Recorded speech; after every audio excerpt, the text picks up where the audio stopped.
De toute façon. Bonsoir tout le monde, bienvenue à la conférence de ce soir, un jeudi soir avec une belle température. Donc je vous souhaite la bienvenue.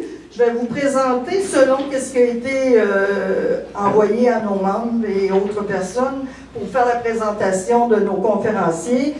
Jérôme René Morissette et je ne me rappelle plus de son nom, Roger Picard. Roger Picard. Donc, Jérôme René Morissette, un ancien confrère de travail au moment où j'avais 18 ans, qu'on travaillait au laboratoire d'archéologie à Place-Royale. Donc, ça fait longtemps qu'on s'est vu. Très heureuse de le rejoindre encore ici. Donc, M. Morissette, après des études en biochimie, j'en apprends moi-même, là, mais il était déjà très bon. Et en art, en 1974, M. Jérôme René Morissette amorce sa carrière à la Direction générale du patrimoine du ministère des Affaires culturelles et participe à la restauration de milliers d'artefacts. Il y en avait beaucoup, des artefacts. Il y en avait des métalliques, entre autres, trouvés lors des fouilles archéologiques effectuées sur Place-Royale à Québec. C'était les belles années de la Place-Royale. En 1979, lors de la création du Centre de conservation du Québec, il se voit confier la responsabilité de l'atelier de restauration des métaux. Il occupera ce poste pendant 31 ans. Une belle carrière pour un spécialiste. Métaux de matin. Métaux. Ah oui, il y a beaucoup les jeux de mots. Pourquoi on s'entendait bien, oui. Et M. Picard, qu'on voit souvent à notre société, qui, vous le savez, a fait ses études en architecture à l'Université Laval. M. Roger Picard amorce sa carrière au ministère de la Culture et des Communications. On avait changé le nom des affaires culturelles, n'est-ce pas? Il fut chargé de projets de musées, de centres d'interprétation et surtout de restauration d'édifices patrimoniaux comme des manoirs, des presbytères, des églises et autres édifices. De plus, il fut membre de toutes les tables du Conseil du patrimoine religieux du Québec. Donc, M. Picard aime beaucoup les églises, les vieilles maisons, ils ont quelque chose en commun. Il faut, hein, c'est le patrimoine. Donc, pour la présentation, pour débuter, M. Picard va prendre parole. Il va avoir une présentation d'une vidéo qui est toute, qui est montée tout frais. C'est frais, là. Ça a été monté à partir d'une conférence où il y avait d'autres items. Ça a été retiré. Ça va durer environ une demi-heure.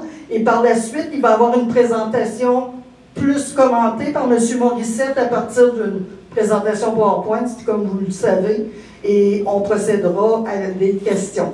Donc, normalement, ici, on réserve jusqu'à 9 h, mais selon l'évolution, comment ça se fait, on vous dira à quel moment vous pouvez poser les questions. On vous invite à le faire à la fin. Puis, je vous invite aussi à fermer vos cellulaires afin qu'on ait pleinement notre concentration pour ne pas trop être distrait. Donc, encore une fois, bienvenue à tous. Si vous voulez avoir de l'eau, il y en a ici. Je vous laisse la parole à M. Picard. Merci. Que mon... La voix porte très loin ou bien... M'entendez-vous? Oui. M'entendez-vous? Oui. Pardon? Le micro. Un micro? Bon. Alors, juste un mot pour vous dire comment ça a commencé, ce projet de restauration. C'est en 1993. Alors, vous connaissez sûrement Mme Jeanne Coudé, antiquaire. Alors, elle et moi, on a formé un comité ad hoc de 2 personnes. Alors, on ne pouvait pas bien se chicaner. Alors, on est allé voir M. Garon, Jean Garon, pour avoir des subventions. Parce que restaurer ces deux statues-là, ça prenait des spécialistes, ça prenait de l'argent.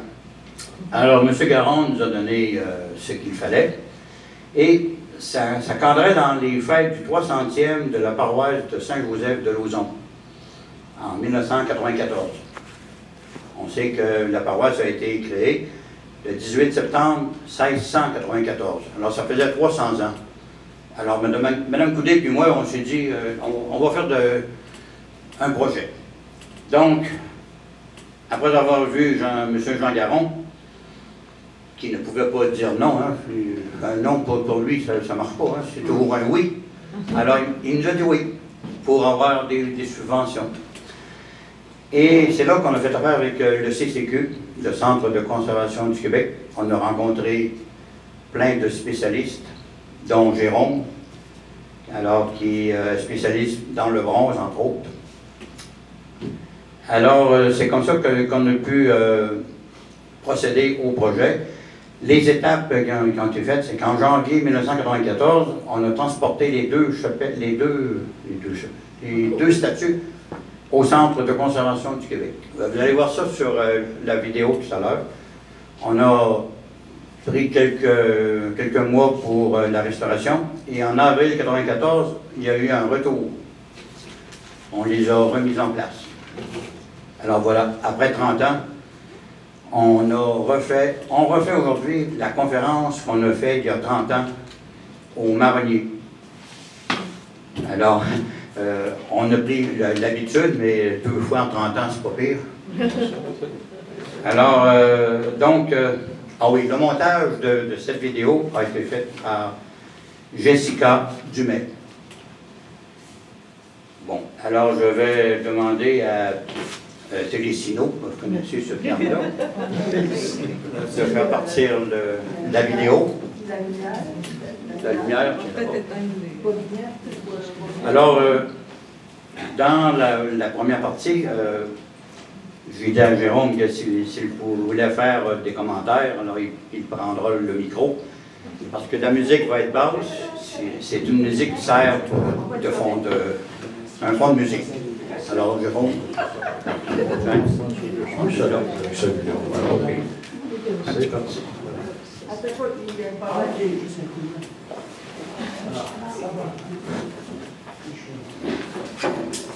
Alors, c'était pas chaud ce matin-là, hein? Non? C'était pas chaud.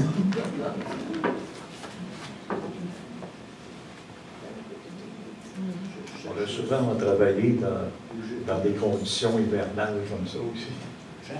En plein mois de janvier.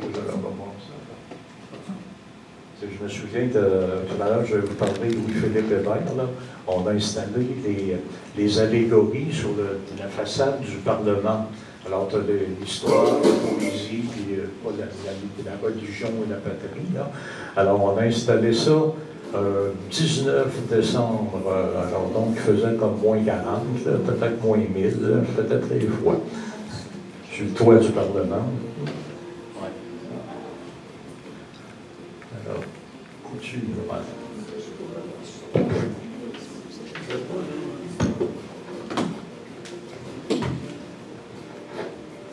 c'est ça, pour les gens qui se demandent un monument comme ça, une sculpture comme ça, ça pèse à peu près une tonne et quart, à peu près 2000, autour de 2000 livres.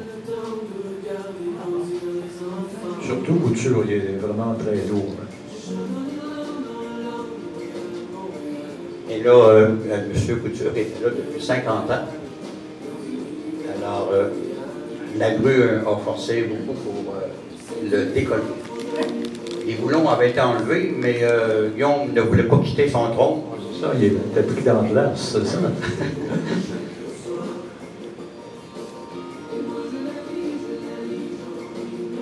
En passant, on voit l'église de Saint-Joseph.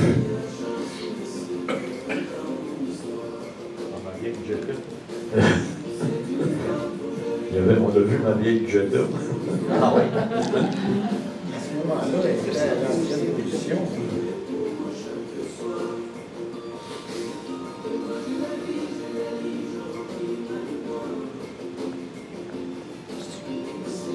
Alors, c'est dans quelques secondes que Guillaume va pouvoir quitter son trône. Là.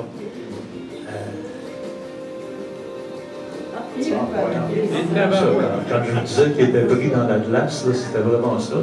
Oui. Le grutier, ça, eux, ont une certaine mesure là, au niveau du poids, une certaine forme de balance, mais là, ils se demandaient ce qui se passait vraiment. Là. Il était vraiment au maximum, là, quasiment de sa grue.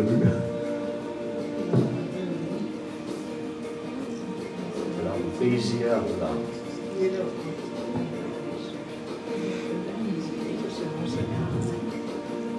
Comme vous avez vu 2 photos tout à l'heure, alors les statues étaient vraiment oxydée, toute verte. Alors là, c'était le temps de remettre les statues dans leur état naturel. Ça, ben, je peux en parler immédiatement. Lorsqu'il a été inauguré, ce monument-là, il faisait face, non pas à l'église, il faisait face de l'autre côté, du côté ouest, et non pas vers l'église. Il n'était pas tourné vers l'église. Alors, c'est une particularité. C'est à partir de son note, là, en tout cas. C'est une clé USB qu'il y a. Ah, ben ça, c'est quand même. C'est ton collègue qui monte là-haut, en Jérôme. Pardon? Celui qui monte là. Oui. C'est ton collègue. Ah oui. Monsieur Cossé. Ah oui. C'est Georges, ça. Ben ça, c'est moi en bas, là.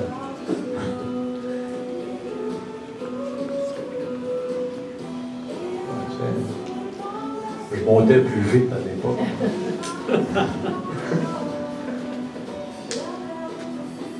Mais là, la vidéo a été mise en accéléré.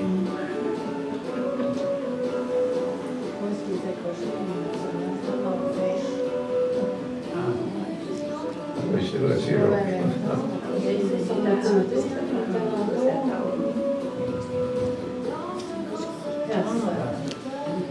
Tout à l'heure, je vais vous présenter l'intérieur. As-tu dans ton vidéo l'intérieur de la sculpture? L'intérieur du Monseigneur. C'est surtout là que ça devient passionnant. Voilà. Voilà.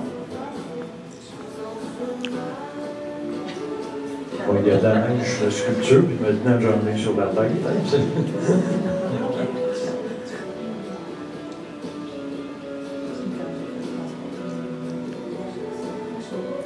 Comment ils disent ça? Même si c'est de la neige sur le toit, il y a du feu dans le foyer.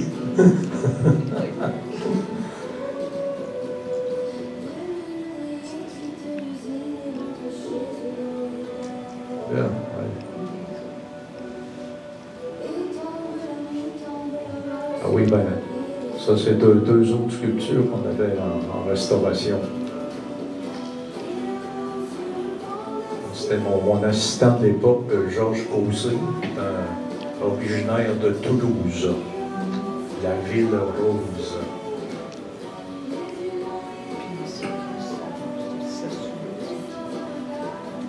Alors tout à l'heure, je vais vous expliquer pourquoi que les sculptures étaient vertes au départ et qu'elles sont devenues brunes.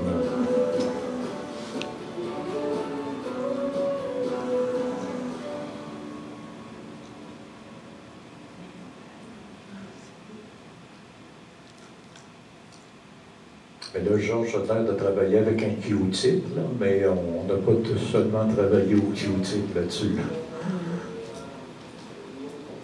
Les collègues de la peinture, eux, pour la restauration, ça avance de façon plus laborieuse au Q-tip. Oui.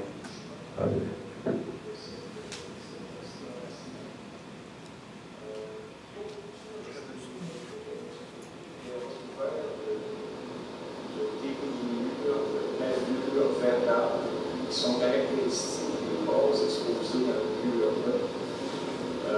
Bon, ces traces verdâtres sont constituées de authentiques sulfates basés de cuivre. Un peu comme on retrouve sur certaines structures qu'on a ici dans la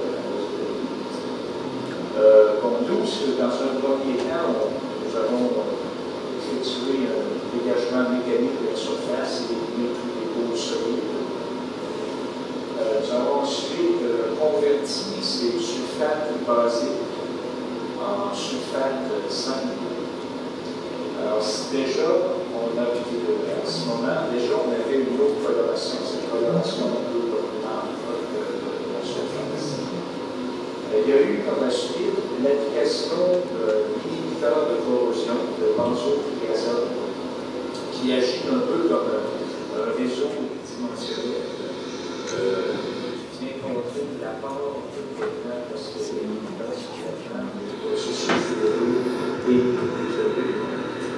et quand tout récemment, on vient d'habituer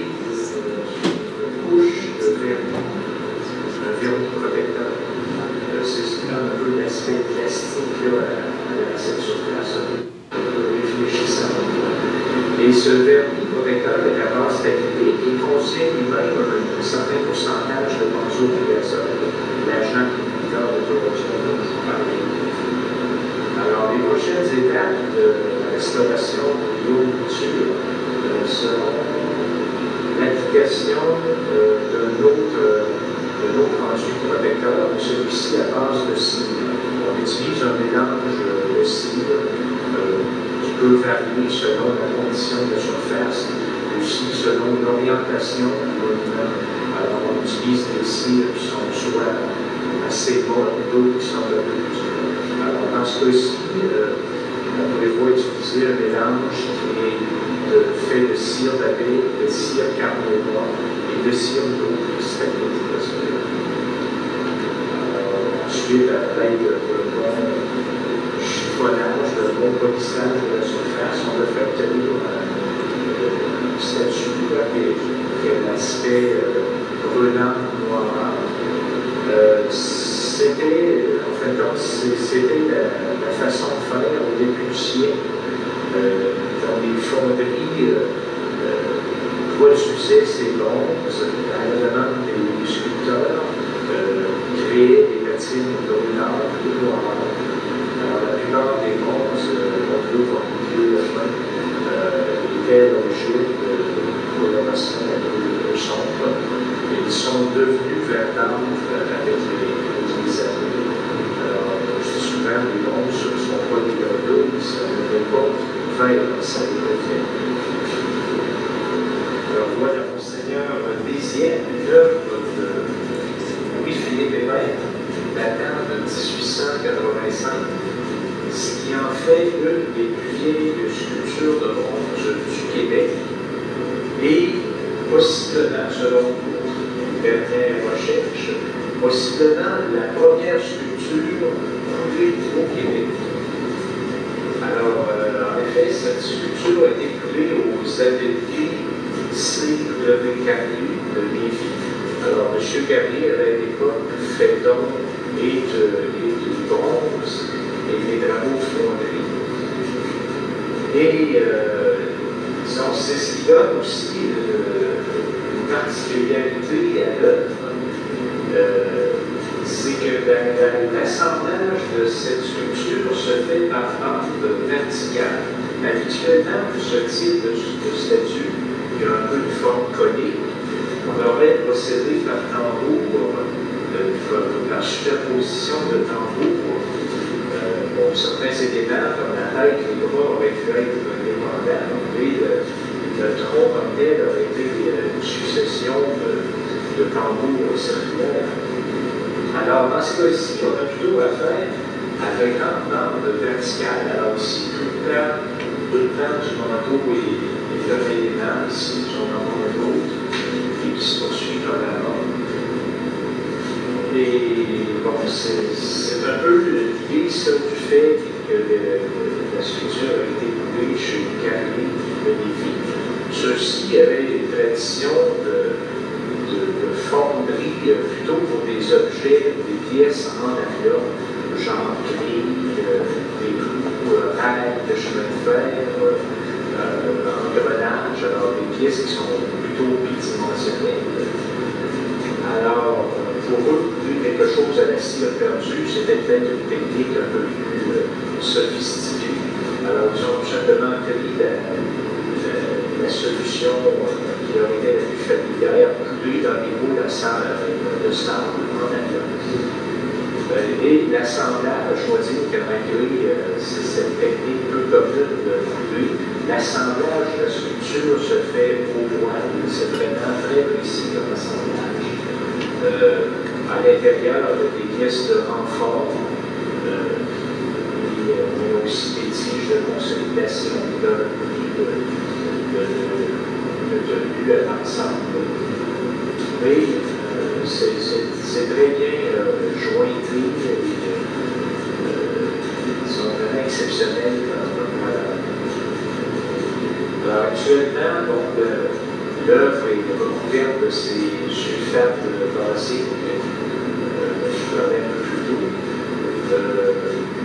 Nous, bon, nous allons un peu procéder de la même façon. Ici, bon, les surface seront reconvertis dans des produits qui donneront à la surface une apparence, une coloration un peu brûlante. Là encore, nous procéderons par stabilisation de cette surface et par l'application dans du protecteur. Alors, dans un premier temps, on produit à base acrylique et dans un deuxième temps, on termine à l'aide de l'outil légèrement teinté dans ce cas-ci. Alors, je vous parlais de l'assemblage un peu particulier de cette structure qui se fait par divers éléments verticaux. Alors, j'ai utilisé des petits points rouges pour les identifier. En fin de compte, il y a 35 éléments qui font cette structure. Et bon, nous avons eu accès à l'intérieur, via la base, nous avons eu accès à l'intérieur de la structure. Et les joints d'assemblage sont évidents, sont très apparents. Mais il faudrait assembler très précisément.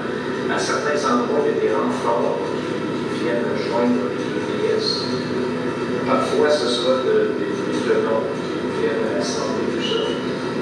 Alors, tout à l'heure, on pourra voir un peu plus près sur les surfaces. Peut-être, on voit les têtes de ces tenons, de ces chevilles de bronze qui viennent joindre deux ou trois pièces ensemble. Si je vais trouver. Alors, c'est ce qui fait.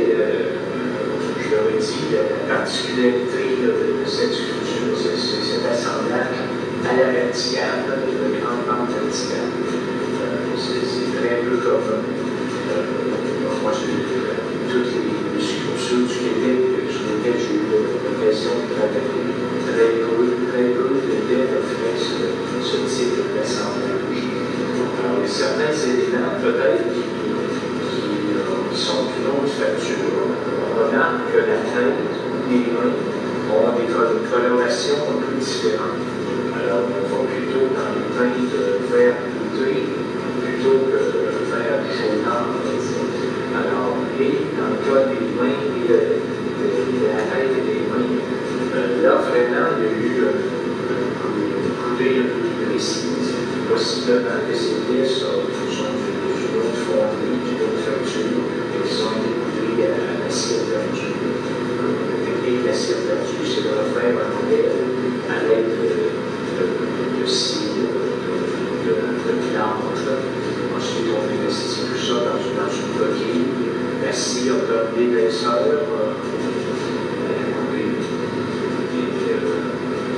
les clous des tableaux de relief est vraiment sculpté dans l'acier. Et c'est une autre technique que la coulée dans les fournisseurs. Voilà.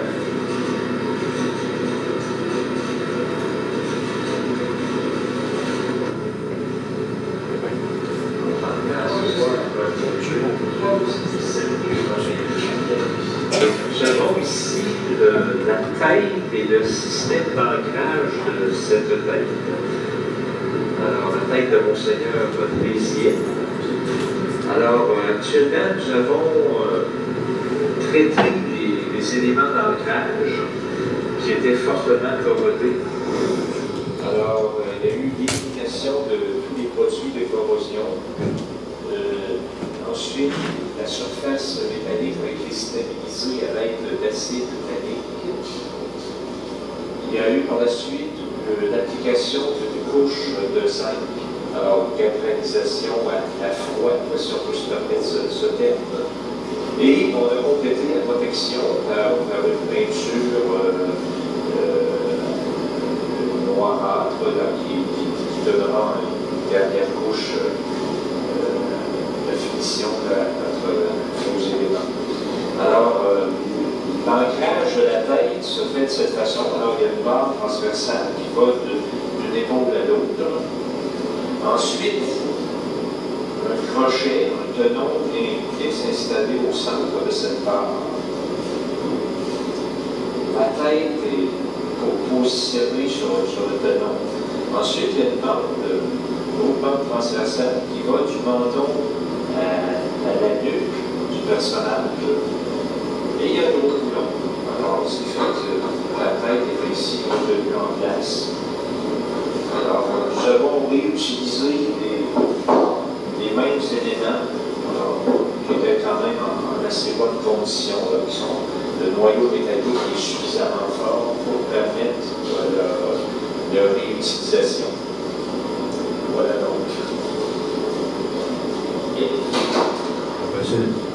Oui, bien c'est ça. Ça fait partie de l'armature interne. Là. Comme je viens d'expliquer, on a réutilisé les mêmes pièces. Mais tout à l'heure, on va voir, peut-être dans ta vidéo, ou entre sur mes diapos, là, on va voir un peu d'autres tiges d'ancrage, d'autres tiges d'assemblage. Alors voilà. On va en reparler, je vais vous résumer ça tout à l'heure avec quelques diapos. Je mentionnais tout à l'heure, c'est que l'apnée à l'intérieur de la tête se fait via un trou qui a été creusé à même de bronze. Alors, c'est ça, disons, cette tige, ce tenon vertical, est en fin de compte piloté via ce trou. Alors, nous, une fois l'installation sur la sculpture, nous allons tout simplement colmater ce trou à l'aide de résine de polyester, possiblement. Et donc, son accès sera toujours possible là, plus tard, si jamais nos successeurs vont intervenir. Voilà. Alors, ici, nous avons deux des trois. C'est des tiges dont je vous parlais tout à l'heure. La structure interne de la sculpture. Alors, ces tiges étaient aussi passablement corrodées. Actuellement, on va procéder à la stabilisation de la surface à l'aide d'application d'acide titanique. Et ces deux tiges seront réutilisées, recoulonnées sur la face interne de la statue.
La partie mécanique de notre travail.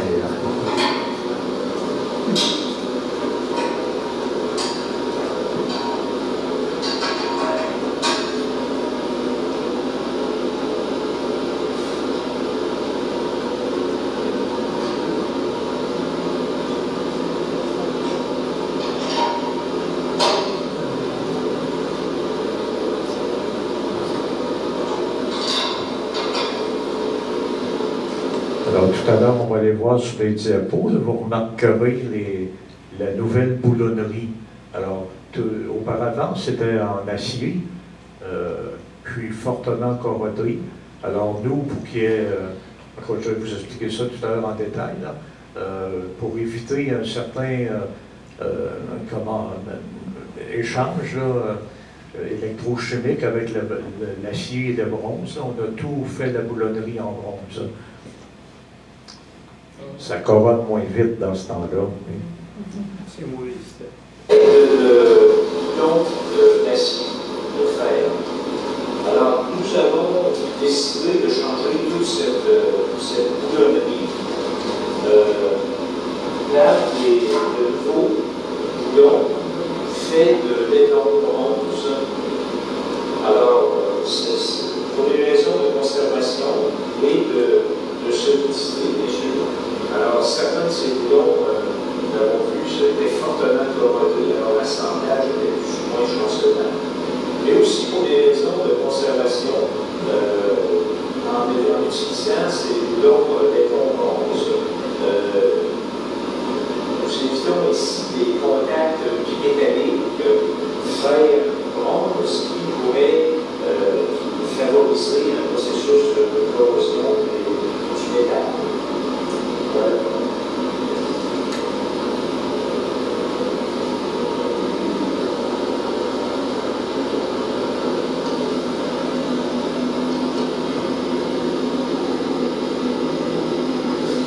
Alors, nous voici donc à l'intérieur de la sculpture Monseigneur Désier. Alors, il est à remarquer un certain renfort de bronze, réfuté à l'aide de boujons de bronze, qui unissent certains éléments verticaux de la sculpture. Encore en place, il y a sûrement quelques boulons d'acier qui seront éventuellement changés. Et d'ores et déjà, surtout à la partie supérieure, on a au niveau des épaules que toute la boulonnerie est maintenant faite de bronze laiton, qui s'harmonise et qui est un peu mieux aux matériaux constituant de la sculpture.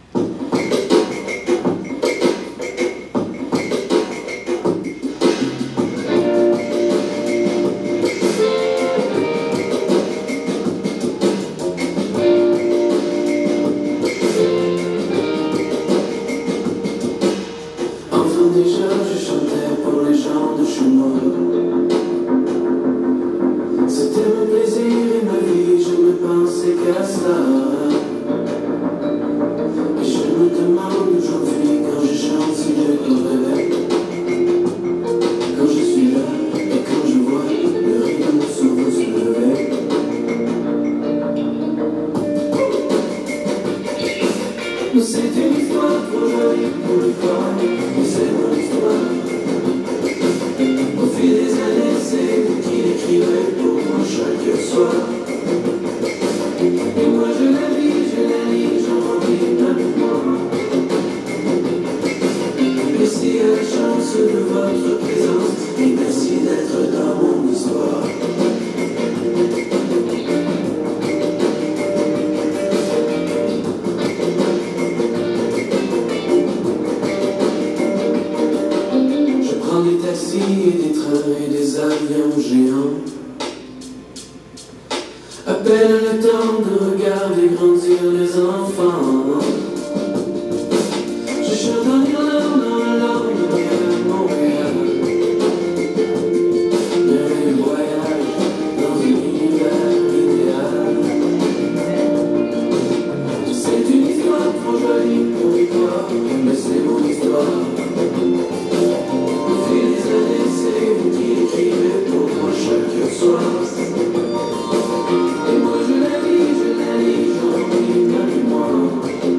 merci Roger pour cette vidéo. Comment Jessica pour le montage. Là, je vais donner ma clé USB à monsieur ici. Là. Est-ce que j'aurais pu faire ça avant? Voilà. Ça s'appelle Nos vieux bronzes. Juste un petit mot avant. Évidemment, Guillaume Couture n'est plus au même endroit. Ouais, ça, Il est rendu derrière la sacristie, dans un parc qui porte son nom. Alors, ça a été fait en 2016, si je ne me trompe pas. Vincent? 2016? 2017. Comment? C'est en 2017 que Guillaume Couture a changé de bar de la rue. Parce qu'il était près du presbytère. Il peut changer de bord, ouais, peut-être 2017. Oui, 2017. Il a été restauré en 2017. Il n'a pas déménagé en 2017. Je pense que c'est peut-être à l'eau. Je donne juste en 2014, peut-être. Moi, ça fait 14 ans que je suis à la retraite, puis ça s'est fait après. Je vais avoir son commentaire. On ne t'a pas entendu. On peut avoir Monsieur Couture en passant. Vincent Couture. C'est en 2017 que le monument a été restauré.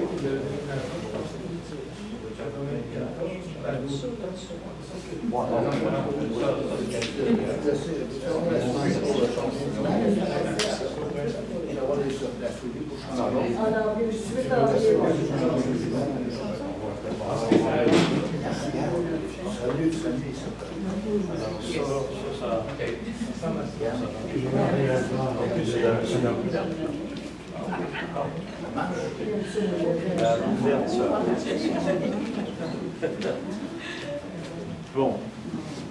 Alors, c'est parti pour ma présentation PowerPoint. Bon, j'ai intitulé ça nos vieux bronzes. Je vais vous parler de Monseigneur Désiel. On vient de voir une vidéo quand même intéressante là, de cette saga de restauration de deux bronzes ici à Lévis-Lauzon. Alors donc, il faut attendre que la petite souris ici, là.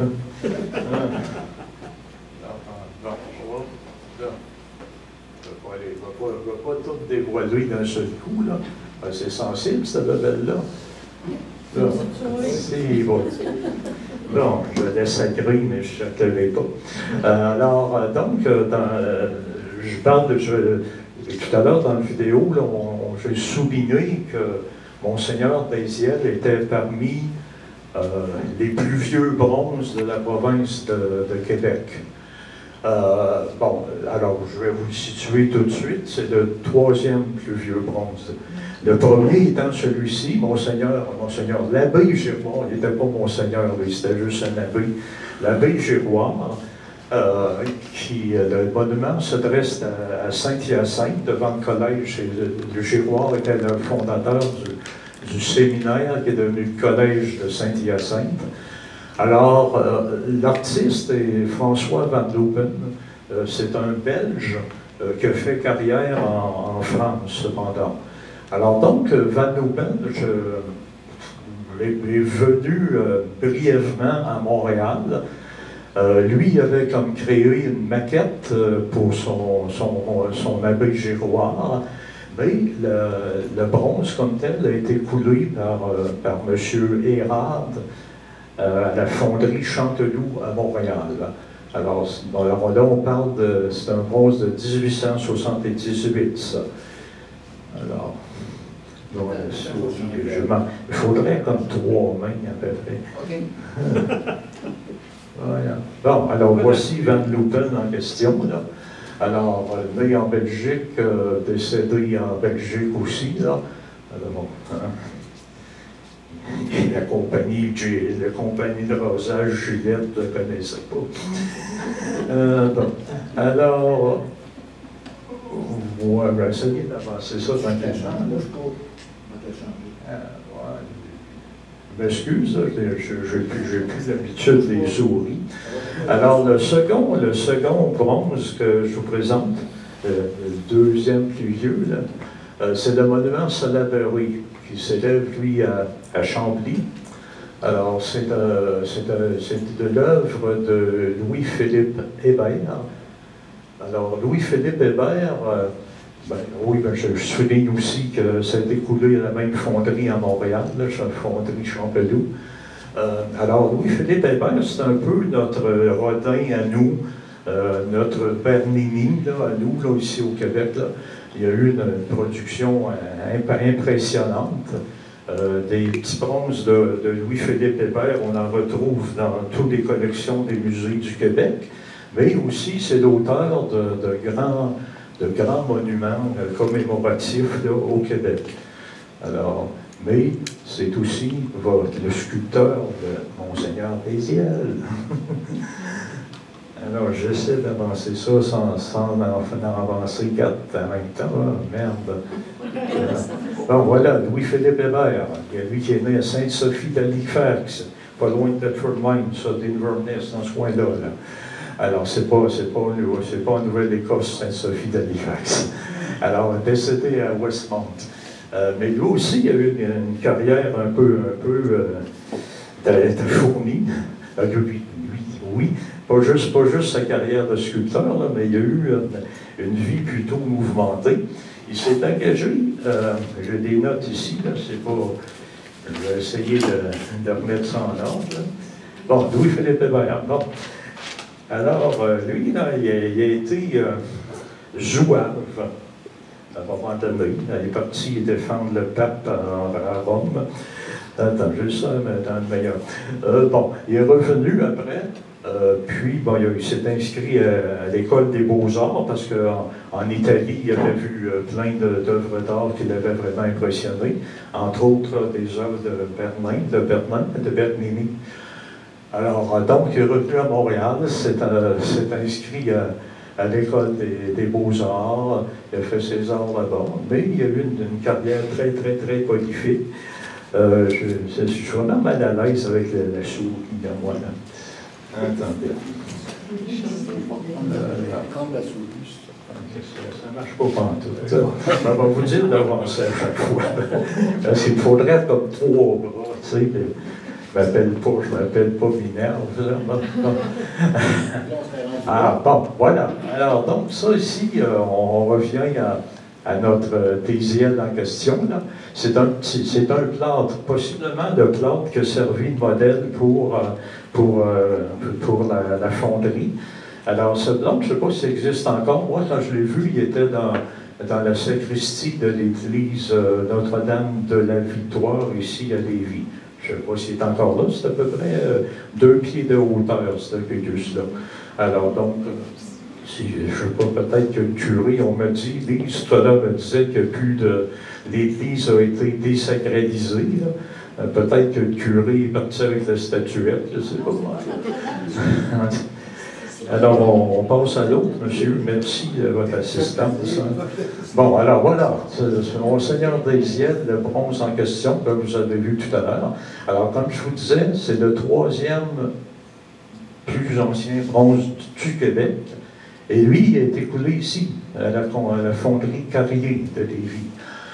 Et comme je expliquais tout à l'heure dans la vidéo, là, la fonderie Carrier, eux, ils avaient l'habitude de créer des grilles d'égout, puis des rails de chemin de fer, ou je ne sais pas quoi, là, des rails, peut-être les chantiers maritimes aussi, tu sais, pour donner l'accès aux bateaux, là, les cales sèches.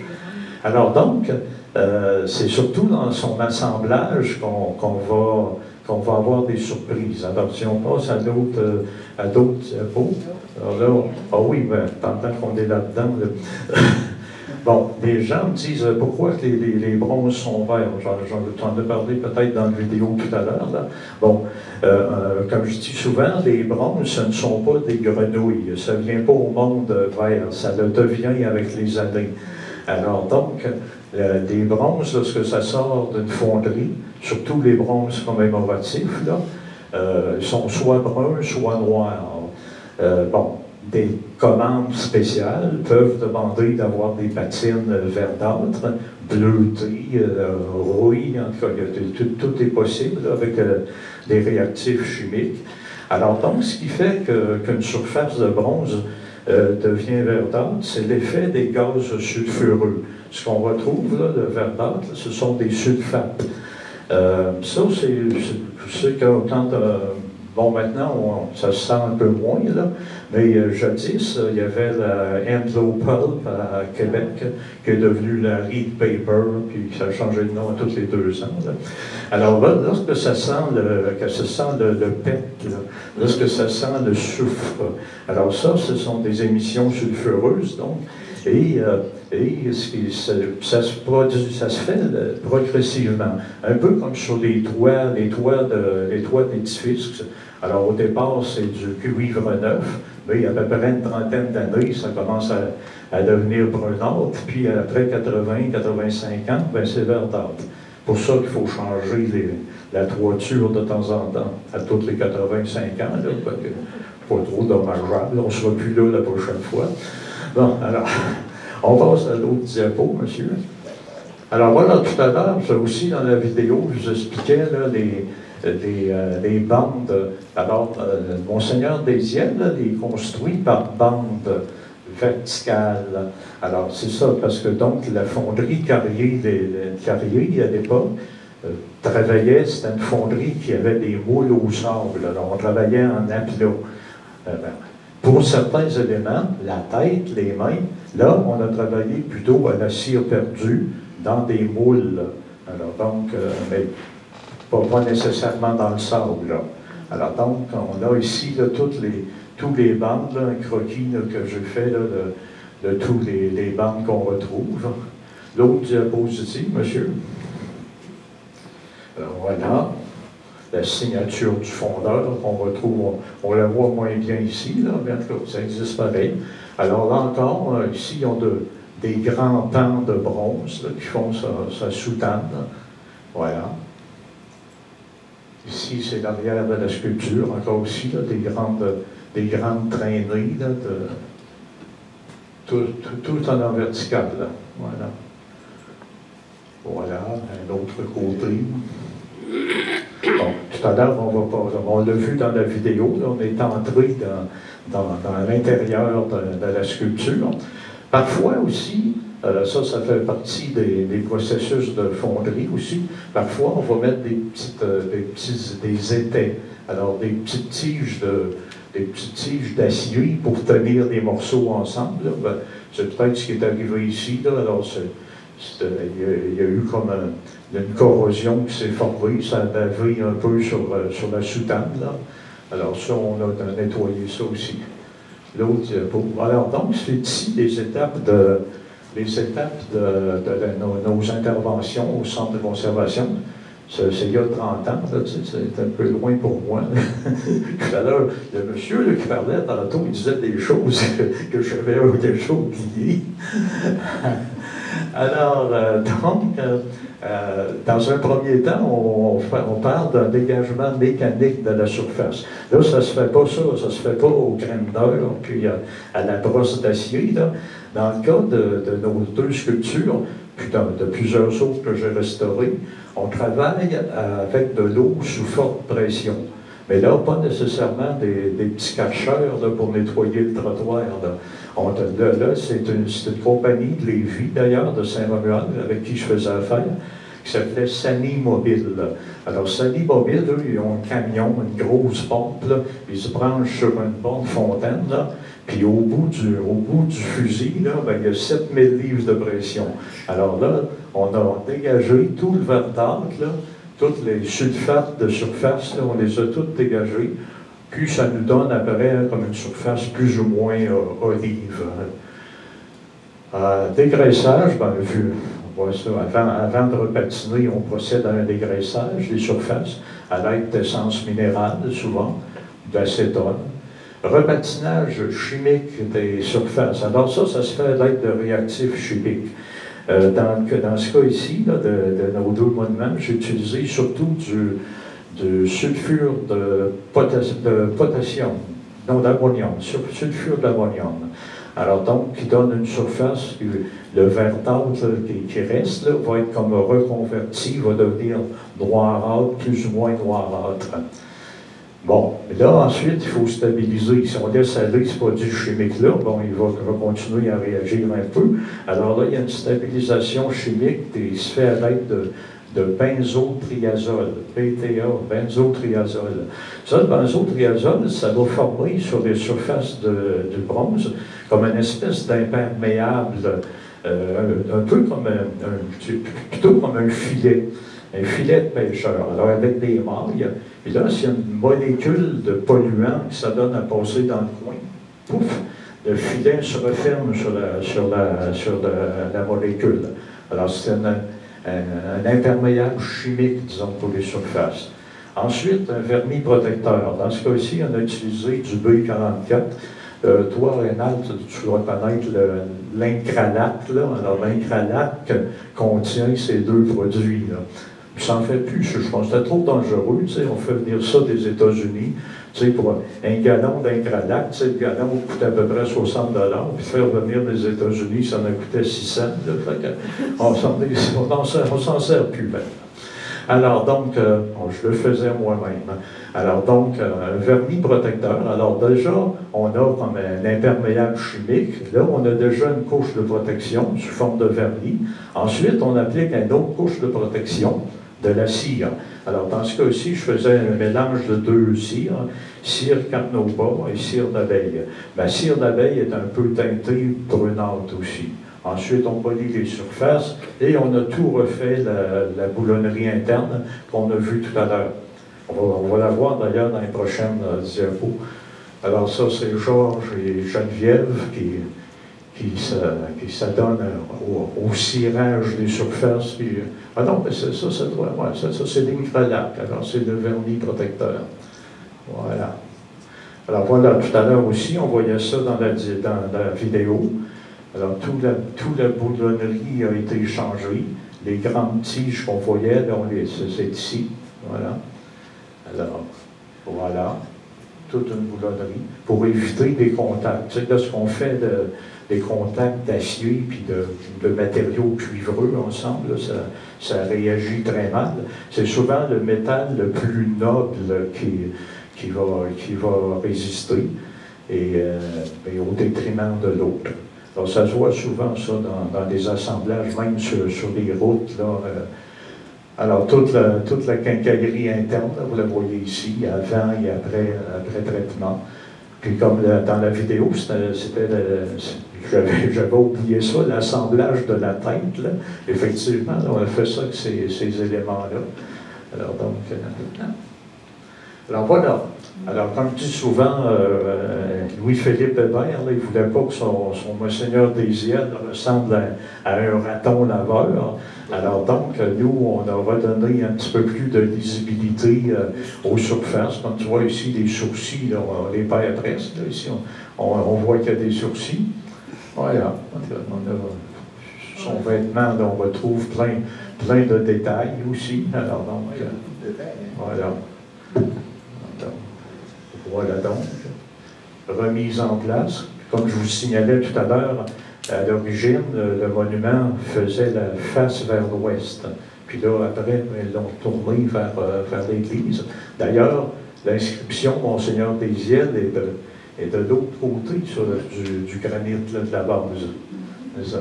Là, ici, on a une plaque commémorative, là, mais de l'autre côté, gravé dans la pierre, Monseigneur Désiel.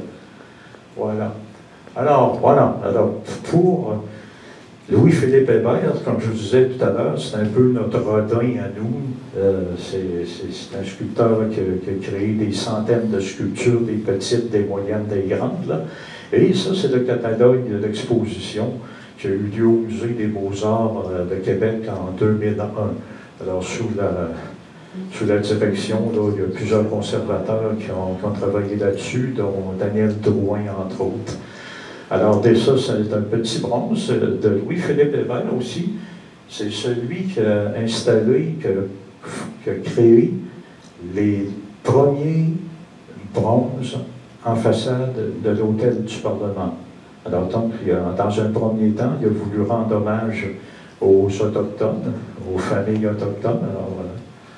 Alors, ça, c'est le petit bronze. le grand est pas mal plus volumineux. Pêcheur à la Nigogne. Alors, ça aussi, dans la fontaine face au Parlement, l'hôtel du Parlement. Alors, 1891. Alors, et ensuite, bon, là, on est allé trop vite, mais on va laisser la stationnaire, celle-là. Louis-Philippe Hébert, il a créé à peu près sur la façade du Parlement, là, il y a à peu près comme une dizaine de ces sculptures. Frontenac, Elgin, il y en a plusieurs. Comme tout à l'heure, je parlais sur le couronnement là, du doigt. Il y a deux allégories là, qui sont de Louis-Philippe Hébert. C'est un sculpteur très prolifique, puis voilà. Il a été renommé pour son époque. On veut passer à l'autre, voilà. L'autre côté. Pas grave. Je me suis trompé, moi aussi, tout à l'heure. Voilà. Alors aussi, une de ces grandes sculptures, c'est Madeleine de Verchères. Ici, on a le petit modèle. Et d'ailleurs, il y a un peu une anecdote par rapport à ça. Il y a plusieurs d'entre vous qui ont peut-être visité des jardins de Métis. Alors, c'est Alexander Reeford qui est le gestionnaire des jardins de Métis. Puis Alexander, il disait que ça serait sa grand-mère, Élise ou Elisa Reeford, qui avait comme servi de modèle à Louis-Philippe Hébert pour créer sa Madeleine de Verchères. Mais ça aussi, c'est colossal, là, cette sculpture-là. Là, si vous passez là, par Verchères, c'est immense là, comme passons à l'autre. Ça va, Lise, parce que Lynn, pas Lise, mais Lynn. On ne dépasse pas trop le temps, là. Tu ne me mettras pas dehors, parce que moi, j'ai une grande gueule, je peux continuer jusqu'à 9 heures, il n'y a pas de problème. Bon, alors là, on pense à notre autre monument, Couture. Couture. Alors, Couture, lui, c'est le sculpteur, c'est M. Georges Trudel, qui est né à Lévis, qui est décédé en 1950. Bon, alors j'ai eu la difficulté de trouver cette photo-là. Ben, c'est facile à trouver, mais ça fait partie des archives de la Société d'histoire de Saint-Romuald. Puis ils ont comme un copyright sur les photos. Alors là, j'ai comme zigonné un peu là, pour pouvoir télécharger cette photo-là pour la présenter. Alors, mais lui, ben, c'est un peu... il y avait un certain Adolphe qui avait une petite moustache comme ça aussi. Voilà, on passe à l'autre. Alors ici, notre Guillaume Couture en question. Alors, on a vu tout à l'heure dans toutes les opérations de transfert, de restauration, c'est à peu près, j'ai pas beaucoup de diapos, c'est des diapos que j'ai glanés là, autant ici, dans la Société d'histoire de Saint-Romuald, de Lévis, sur Google. Là. Alors, parce qu'à l'époque, ben, comme vous voyez, j'étais plutôt occupé à installer les courroies que de prendre des photos. Alors, donc, notre Guillaume Couture, ça, c'est son nouvel emplacement, là, comme à l'arrière de l'église. Mais comme auparavant, là, nous, il était de l'autre côté de la rue. Alors, donc, voilà, ça, c'est lors de son dévoilement en 1947, justement de l'autre côté de la rue. Alors, donc, le socle, la base de la sculpture est quand même beaucoup plus importante que ce qu'elle est actuellement. Je pense que c'est juste ce cube-là qui a été conservé. Alors, tout l'empiètement des marches ici, là, ça, je ne sais pas ce que c'est devenu. Ce qui s'est passé, c'est qu'ils ont omis de mettre les marches pour rabaisser Guillaume Couture auprès des citoyens. Alors, c'est la raison que j'ai su. OK. Mais c'était beau avec les marches. Oui, c'était beau, c'était plus prestigieux. Puis aussi, dans la restauration, souvent, on pense au vandalisme.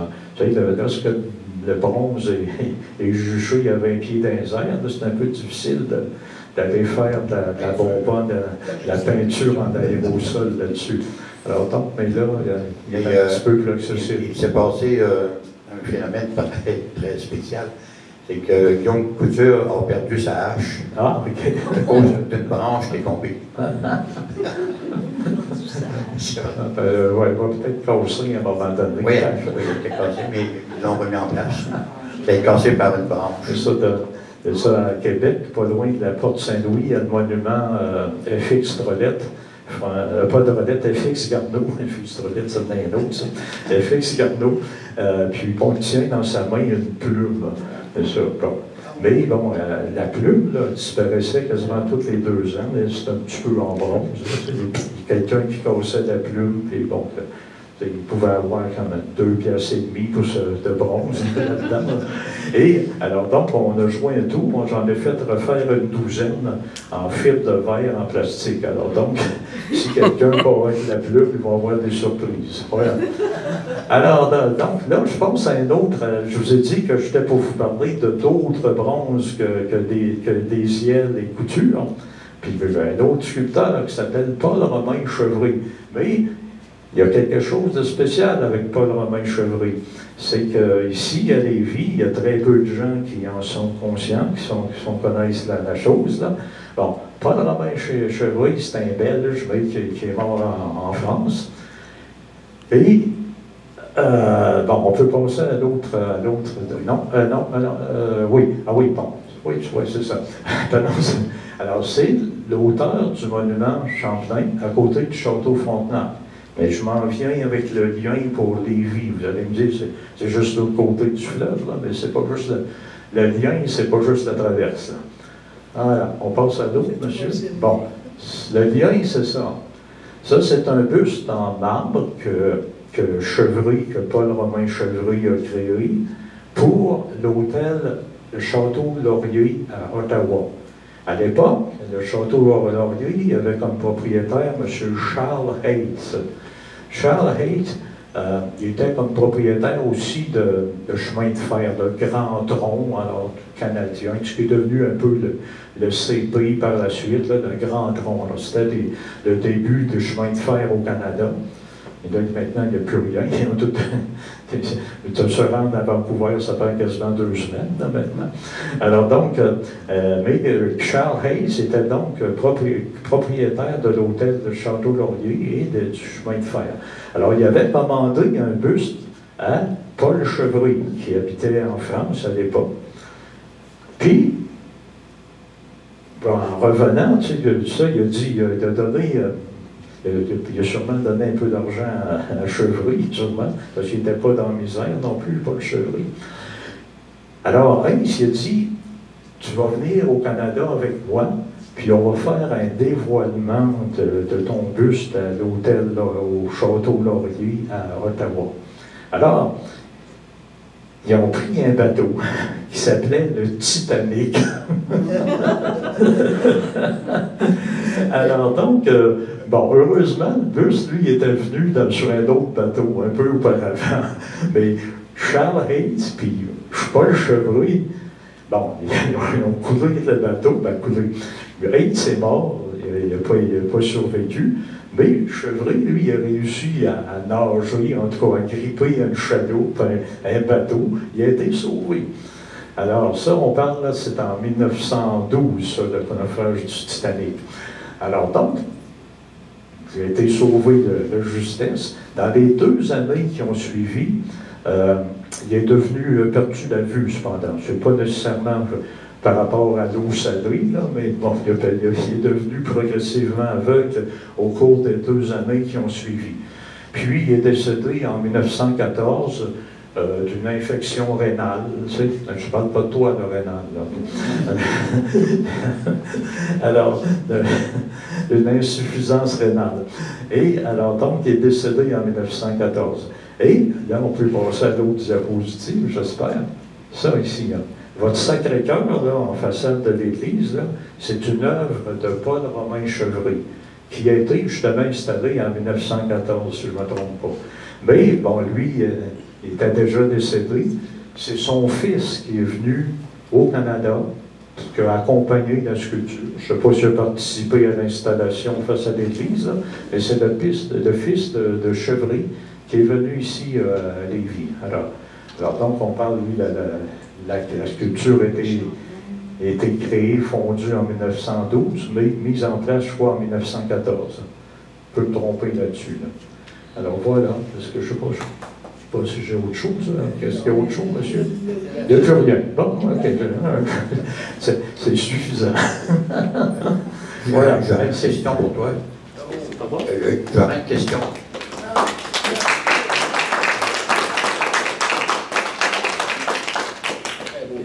Quand on a soulevé Monseigneur Désiel avec le câble, si tu avais su que c'était fait avec des grandes bandes de bronze, est-ce que tu l'aurais fait? C'était quoi? Est-ce que tu aurais fait la même chose? Soulever quand même la statue avec, sachant que c'est fait avec des bandes de métal, les boulons auraient pu céder. Oh non, mais on en avait mis plusieurs. Alors c'est ça, tu parles des nouveaux boulons de bronze. Non, mais après, quand tu es parti avec oui. La première fois. Oui, c'est sûr qu'on a pris une chance à ce moment-là. On prend souvent des chances comme ça. Une fois, je remettais un bronze en façade du Parlement.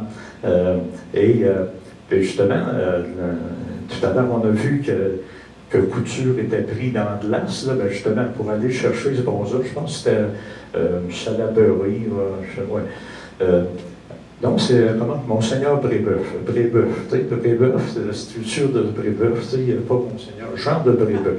Il n'y a pas Monseigneur, lui, c'était un martyr. Avec le père Brébeuf haché. Alors, donc, le monument, c'est une main comme ça tendue. Mais là, tu sais, avec la grue, c'est encore pris dans la glace. Fait que là, pouf, la sculpture s'est soulevée, puis paf, le bras est parti, il a frappé une fenêtre du Parlement. Là.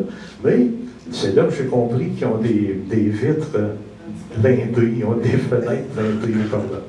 Ça n'a pas défoncé, mais disons, j'ai eu peur à ce moment-là. Alors, on prend quelques chances comme ça, des fois. Voilà. Des questions? Oui, madame. Avez-vous trouvé de la documentation dans les... Dans quoi? Avez-vous trouvé de la documentation dans les... À l'intérieur de la sculpture, non? Non, bien souvent, ça existe. Ce que vous dites là, c'est possible aussi. On appelle ça une capsule temporelle, là. Temporelle. Et quand on a restauré le monument Champlain, face à celui que je présentais, là, à côté du château Frontenac, là, dans le socle, il y avait comme une pierre qu'on a réussi, qui était différente des autres, là, qui n'était pas scellée de la même façon. On a sorti cette pierre-là, puis à l'intérieur, il y avait une petite boîte en plomb. Une boîte là, à peu près, comme une boîte de chaussures à peu près, là, en plomb. Et là-dedans, il y avait des documents officiels là, de tous les donateurs, tous les notables là, qui avaient contribué là, à l'édification de ce monument-là. Il y avait un petit crucifix, là, ou un chapelet que le curé avait installé. Il y avait aussi des pièces de monnaie de l'époque, alors dans la boîte de plomb. Alors, on a malheureusement, en tout cas, les gens étaient curieux de savoir ce qu'il y avait à l'intérieur. Alors, on a décédé tout ça, puis fait des copies. Là, et on a refait une boîte, on a remis la vieille boîte avec cette paperasse, tous ces documents, dans une autre boîte qui, elle, est en acier inoxydable. Puis, on a bien spécifié que l'ancienne avait été ouverte et on en remettait une neuve. Voilà. Ça, c'est dans l'arrière du monument Champlain, vers le funiculaire, vers le petit kiosque de funiculaire. Voilà. Ça va, ça suit? Oui, voilà. Généralement, ça va aller. Généralement... T'as une bonne voix, toi, président. Généralement, est-ce que quand on restaure les statues, les bronzes, est-ce qu'on restaure aussi les socles ou on change complètement les socles? Ben là, tu vas être obligé de parler plus fort, sinon on va prendre mon remote pour mieux t'entendre, moi. Est-ce que tu m'entends? C'est mieux? Oui. Généralement, quand on restaure les bronzes, est-ce que les socles sont restaurés aussi? Les quoi? Les socles. Les socles? Oui, bien, à l'époque, pas vraiment, tu sais, on nettoyait les socles. Tout à l'heure, un peu avant la présentation, on parlait d'Elisabeth, Isabelle Tabatier. Alors, c'est ça maintenant. Par la suite, on a porté une attention aux sortes de certains monuments qui étaient vraiment fragilisés. Là, et dans le cas de Frontenac, pas de Frontenac, de Champlain, à côté du château Frontenac, là, le socle, dans un premier temps, moi je l'avais restauré en 1982, un peu avant les bateaux, la traversée transatlantique. Ça, c'était en 84, Québec 84. Alors, j'avais restauré le monument comme en 82.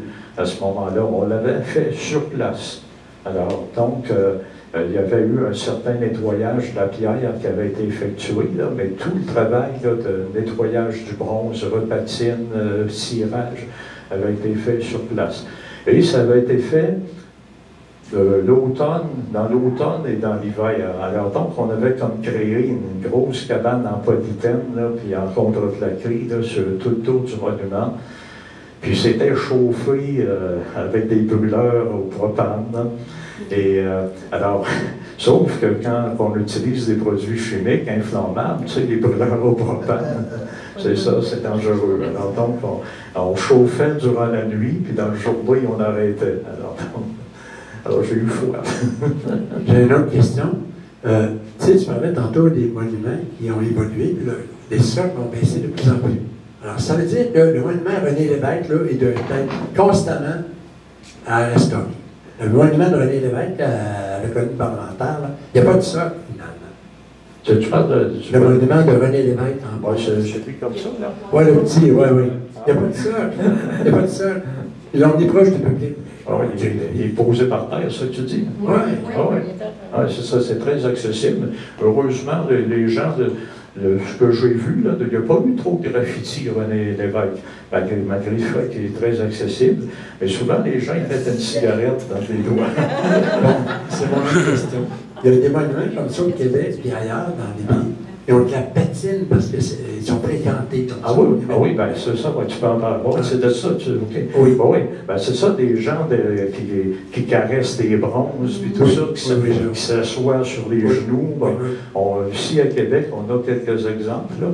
Mettons, au carré d'Ioville, il y a les Muses. C'est un bronze d'Alfred de la Liberté, ça. Alors, il y a 4, 5, 6 personnages, 5 personnages. Bon. Alors donc, il y a 2 personnages qui sont assis, c'est ça. T'sais. Alors donc, les gens s'assoient aussi sur les genoux du personnage. Alors toutes les surfaces sont souvent usées. Puis du bronze, c'est doré. Hein? C'est pas, je vous disais qu'on fait des patines brunes ou noires, là, mais quand c'est neuf, là, du bronze tout nu, c'est doré. Alors donc, souvent, les surfaces là, sont fortement usées, il n'y a plus de patine, ça devient doré. Puis il y a des exemples internationaux, ça ne me parle pas, j'aurais dû finir mon cégep. Alors donc, il y a des exemples internationaux de ça. Au Vatican, il y a une statue de Saint-Pierre qui représente Saint-Pierre. Christ, c'est pas pire, tu sais, il est né en Palestine, puis il y avait des chums qui s'appelaient Pierre-Jean-Jacques. Mais, bon, et donc, la statue de Saint-Pierre, les gens, les pèlerins, vont embrasser ses orteils, son pied. Tu sais, c'est à peu près à cette hauteur, là. Les gens s'étirent puis embrassent les orteils de Saint-Pierre. Mais, tu sais, au Vatican, il doit passer comme 2 millions de visiteurs par mois, je vais dire par jour, mais par mois. Alors, qui embrassent les orteils de Saint-Pierre. Alors là, c'était tellement usé qu'ils ont mis comme une espèce de capote en acier inoxydable. Alors, donc, pour protéger les orteils. Il y a un autre exemple international, c'est un exemple international. Là, c'est Juliette à Vérone, Roméo Juliette. Là-bas. Alors, c'est dans la cour présumément de la maison de Juliette, il y a une statue de Juliette. Puis elle avait un bras comme ça. T'sais. Alors là aussi, dans un mois, il y a à peu près 2 millions de gens qui se font photographier avec Juliette. Là. Alors le bras est complètement doré, là. Il n'y a plus aucune patine là-dessus. Là. Bon, j'en ai d'autres, là, mais Les autres, au cimetière Montmartre, il y en a un, je pense que c'est Sacha Guitry, je crois, un tombeau. Lui, c'est plutôt son zizi qui est fortement usé. Voilà. Excusez-moi. Est-ce que ça répond à tes questions? Oui, monsieur. On met des pièces d'argent dans une statue de bronze qui est juste en face. Je vais me rapprocher. Parce... Quand on monte l'escalier, on part à travers sur l'escalier de fer. Puis on allait en avant de la gare Chien d'Or, l'église du Chien d'Or fédéral. Puis au poste. Puis un monument, là, il y a toujours quelqu'un qui a des petites pièces d'argent. Tout le monde met des pièces d'argent. Dans une espèce de. Trop près du micro. Oui, mettre des pièces d'argent dans une petite écuelle. Ils mettent des pièces d'argent. C'est tout petit. Ah, OK. Des pièces de monnaie. OK, tu donnais un exemple qui tient une surpôt. Participation, c'est bon, ça. Puis dans certains bronzes aussi, là, tu parles d'une main tendue, là, comme ça, là, comme les monuments, le monument Louis Hébert. Louis Hébert, qui est près du parc Montmorency, en haut de la côte. Comment ça? Montagne. La montagne. Donc, il y a trois personnages. Louis Hébert en haut, Guillaume Couture, justement. Guillaume Guillaume Couillard, puis Marie Rollet. Bon, alors dans le cas de Couillard, parce que Couture, c'est ici, Couillard est de l'autre côté, il y a quand même une dépression dans le bronze. Puis, ça, c'était toujours plein de terre, de feuilles mortes, d'eau, tout ça, c'était quasiment comme un bénitier, là, c'est ça. Alors, ben là, nous autres, on a fait une modification, on a percé un trou dans le fond de la cuvette. Alors là, ça s'égoutte. Quand il y a des feuilles mortes, j'espère que des gens les enlèvent un peu, là, mais bon, en tout cas, au moins l'eau s'égoutte. Alors, ça arrive souvent dans certains. Mais des gens des sculpteurs là, de l'époque, là, on parle là, fin 18e, là, même auparavant, 17e, tu sais. Bon, fin 19e aussi. Tu sais, les sculpteurs classiques connaissaient vraiment leur ouvrage, leur technique. En le sens que, si tu prends certains, Louis-Philippe Hébert, entre autres, tu prends un verre d'eau, une bouteille d'eau, là, tu verses de la bouteille sur le dessus de la tête, tu vas récolter la même quantité d'eau en bas. Alors, tu sais, il n'y aura pas de faux plis là, qui va conserver l'humidité. Alors, c'était conçu. Tu sais, la sculpture classique, là, il leur apprenait ça. Voilà. Une dernière question, Jérôme. Est-ce que tu as laissé des messages capsules temporelles dans les socles de statues? Nous, j'en ai jamais ajouté. Peut-être qu'Isabelle pourrait en trouver davantage, c'est ça, parce qu'elle s'est occupée beaucoup des socles. Ce qu'on a fait souvent, on ne l'a pas fait souvent, à un moment donné, au Musée de la civilisation, il y a eu une exposition qui s'appelait « Souffrir pour être belle ». Alors donc, là-dedans, il y avait comme un salon de coiffure au complet, là, avec des miroirs, puis des petits pupitres, comment on appelle ça, des séchoirs à cheveux, en tout cas, c'était un salon de coiffure au complet. Là. Mais là, nous, on a démonté le miroir. Puis je travaillais avec Michel Ricard à l'époque. Alors donc, derrière le miroir, là, on a inscrit nos noms avec la date de réalisation. Voilà. Voilà. Oui, madame. Combien d'années ça peut durer à peu près, la restauration que vous avez fait? Ça dépend 50 ans ou à peu près? Parce que entre 1947 et 1994, la restauration. Ah, vous voulez dire donc, c'est à peu près 50 ans. Là. Que le bronze soit qui devient verdâtre, ou qui pète des morceaux, là, ou à peu près. Ouais, c'est ça, tu sais. OK, même avec les nouvelles techniques que vous avez utilisées. Là, nous, ça va durer plus longtemps. Oui, c'est ça. Déjà, comme je vous disais tout à l'heure, Frontenac, là, je dis toujours Frontenac parce qu'il est à côté du château Frontenac. Champlain,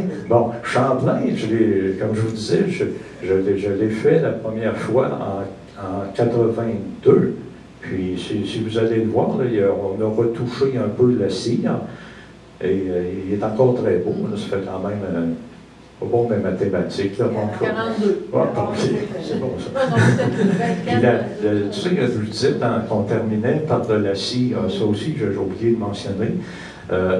Lorsqu'il y a des graffitis sur un bronze, souvent extérieur, on enlève la cire, on en remet une autre couche. C'est pas facile d'écrire au stylo feuille sur une surface cirée, puis c'est de la peinture en spray.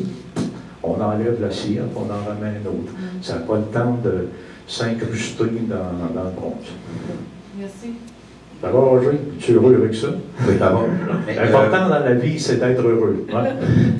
Là, ça fait 30 ans que Guillaume Couture a été restauré. Oui. Qu'est-ce qui commence à faire? Il commence à avoir un peu de verre. Bon, ça sera mon dernier contrat. Ça fait 30 ans. Ça commence par les épaules. Oui, ben c'est ça. Il y a des arbres à côté. Hein. Il me semble qu'il y a beaucoup d'arbres. Oui, mais ça aide pas, ça. La résine des arbres, là, ça fait comme une couche gluante, collante. Aussi, c'est ce que tu mentionnes là, la plupart des bronzes, on ne l'a pas vu tout à l'heure sur les diapos, c'est surtout verdâtre.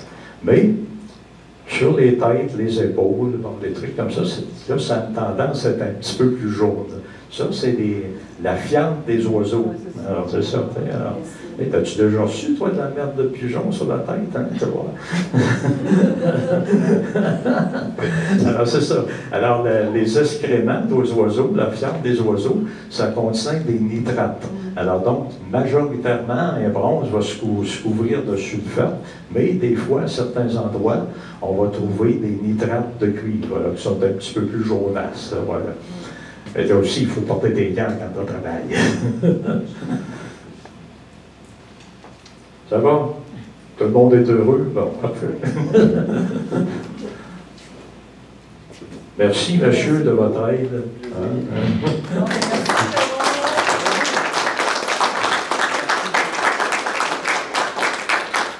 Je mérite pas ça, je mérite pas ça. Je vais passer le chapeau après. Donc, merci. Ah, mais prends l'autre. Ma voix qui porte. Donc, merci pour votre intérêt.